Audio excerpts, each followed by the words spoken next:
Hello everyone, we've arrived at the part of the exam that makes even the most seasoned professionals a little nervous. Those long form, multi paragraph stories where you have to find the right answer buried under a mountain of facts.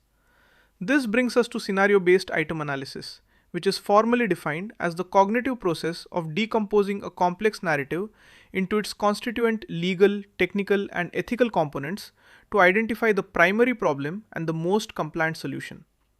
In simple language, this is the detective's mindset. Think of a high performance sports car. You don't put high end brakes on a car just to slow it down. You put them on so you can drive faster and handle those sharp curves safely. Scenario questions are the sharpest curves on the AIGP track. My role is to help you put on the brakes, slow down the noise, and see the road clearly. I've seen brilliant people fail these because they tried to read the whole story like a novel rather than a crime scene. Stay with me here. If the exam is a puzzle, the scenario is the box that contains all the pieces. But it also contains a lot of extra pieces that don't even belong to the puzzle. This leads us to fact pattern isolation, which is formally defined as the systematic identification of material facts, those critical pieces of information that directly influence the legal or ethical outcome, while discarding immaterial distractor details. In simple words, this is sifting the gold from the sand.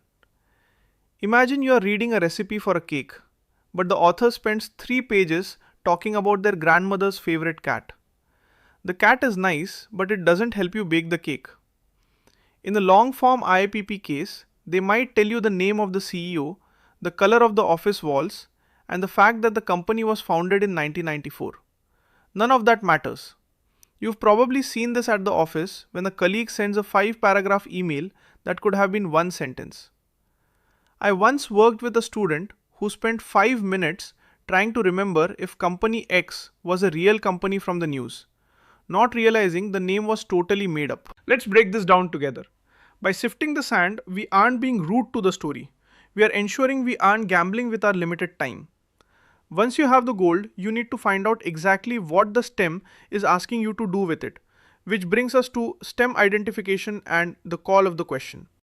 This brings us to the STEM, which is formally defined as the specific question or task located at the end of a scenario that directs the candidate to apply a particular governance principle to the provided fact pattern.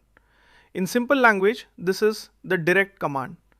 This is the part of the question that says, what is the first thing the privacy officer should do?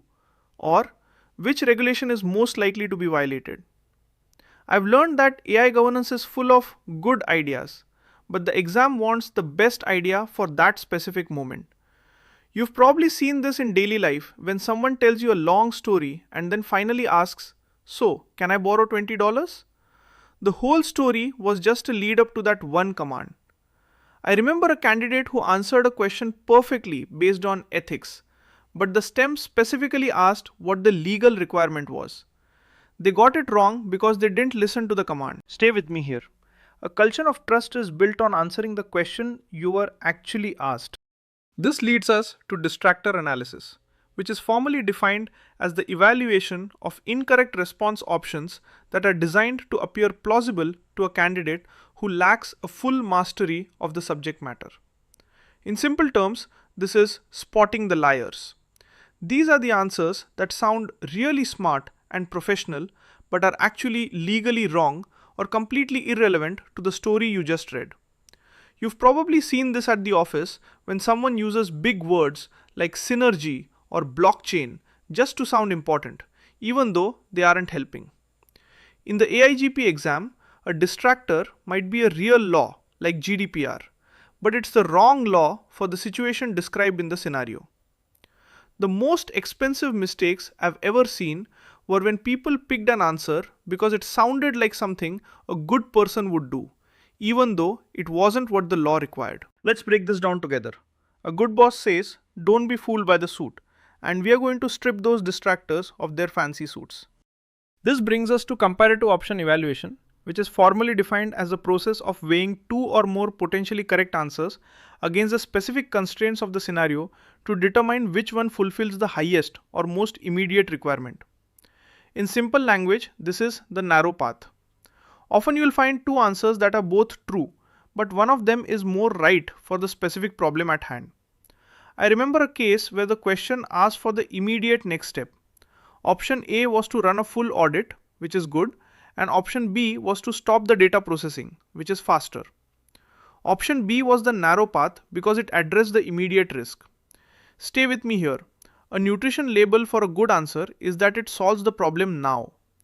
You've probably seen this at the office when you have to choose between a long-term fix and an emergency patch. My role as your trainer is to ensure you pick the emergency patch when the exam is screaming that the building is on fire. Finally, we reached the reverse reading strategy, which is formally defined as a test-taking technique where a candidate reads the question stem and answer options before reading the long-form scenario to prime their brain for relevant information. In simple terms, this is reading the end first. You don't walk into a giant library looking for any book. You walk in looking for the red book on the third shelf. You've probably seen this in high-stakes environments like a doctor's office. The doctor reads your reason for visit note before they even walk into the room. It gives them a lens to look through. I found that repetition is the mother of security. By reading the question first, the gold in the sand starts to sparkle as you read the story. Let's break this down together.